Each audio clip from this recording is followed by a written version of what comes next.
क्या आपने कभी किसी ऐसे गांव के बारे में सुना है जो बिना किसी निशान के गायब हो गया हो?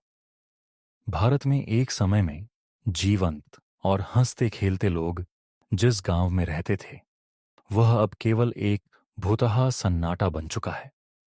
इस रहस्य को जानने के लिए आइए चलें उस डरावनी यात्रा पर। न कोई शव, न कोई गवाही, सिर्फ सन्नाटा और एक खौफनाक दास्तान।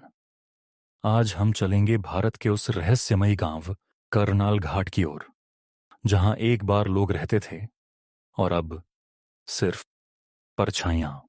कहानी का नाम गायब हुआ गांव। स्थान भारत का एक पुराना पहाड़ी इलाका करनाल घाट भूमिका। शहरी पत्रकार नीलिमा शेखावत को एक अजीब रिपोर्ट मिलती है। करनाल घाट गांव अचानक खाली हो गया है। कोई शव नहीं मिला, कोई सबूत नहीं मिला, सिर्फ टूटी फूटी झोपड़ियां और अधजली पूजा की थालियां। वह इस रिपोर्ट को अफवाह समझकर अनदेखा करना चाहती थी, लेकिन एक वाक्य ने उसे झकझोर दिया। गांव का नाम अब किसी नक्शे में दर्ज नहीं है। पहुंचने से पहले की चेतावनी नीलिमा ने अपने कैमरामैन राघव के साथ गांव की ओर कूच किया। रास्ते में एक बूढ़ी औरत ने उन्हें रोका। मत जाओ उस गांव में बेटी, वो जगह जिंदा नहीं है। वो सांसें लेती है पर लोगों को निगल जाती है। ये सब पुरानी कहानियां हैं। मैं पत्रकार हूँ, सच्चाई जानने आई हूँ।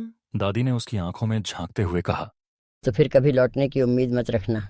गांव की सरहद जब वो दोनों करनाल घाट पहुंचे तो घना कोहरा और पेड़ों की सरसराहट उनका स्वागत कर रही थी। गांव का प्रवेश द्वार टूटा हुआ था।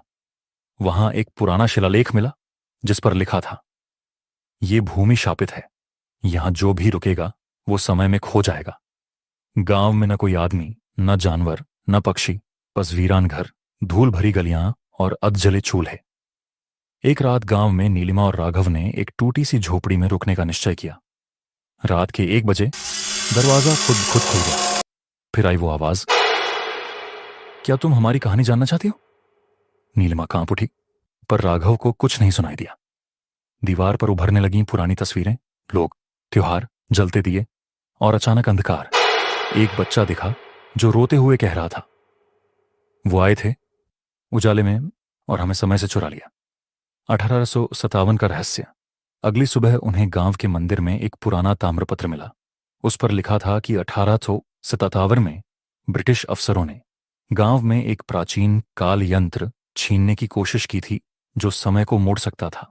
गांव के तांत्रिक बाबा रुद्रकाली ने उस यंत्र को बचाने के लिए एक आखिरी तांत्रिक विधि की, जिससे गांव का समय स्थिर हो गया। गांव अब न वर्तमान में है, न अतीत में। वो एक काल छाया में फंस गया। समय का फंदा नीलिमा अब समझ चुकी थी, यह कोई सामान्य गायब होना नहीं था। गांव आज भी वहीं था, लेकिन एक अलग समय रेखा में। उसने कैमरा चालू किया और राघव से कहा, हम इस रहस्य को दुनिया को दिखाएंगे। लेकिन तभी घड़ी रुक गई। धुंध और गहरा हो गया।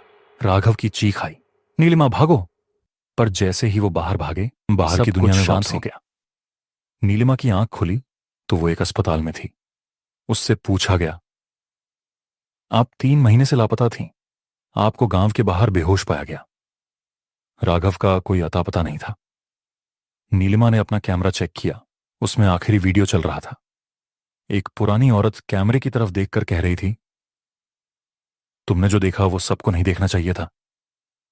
अंतिम रहस्य, क्या गांव अब भी वहीं है? नीलिमा ने अपनी रिपोर्ट गायब हुआ गांव के नाम से छपवाई, लेकिन सरकार ने उसे तुरंत प्रतिबंधित कर दिया। कुछ साल बाद एक टूरिस्ट ने इंटरनेट पर एक तस्वीर डाली। वह उसी गांव का था और बैकग्राउंड में नीली साड़ी पहने एक औरत मुस्कुरा रही थी, हूबहू नीलिमा जैसी। क्या करनाल घाट गांव समय में फंसा है? क्या वहां गए लोग हमेशा के लिए खो जाते हैं? क्या वो रहस्य फिर से किसी को बुला रहा है?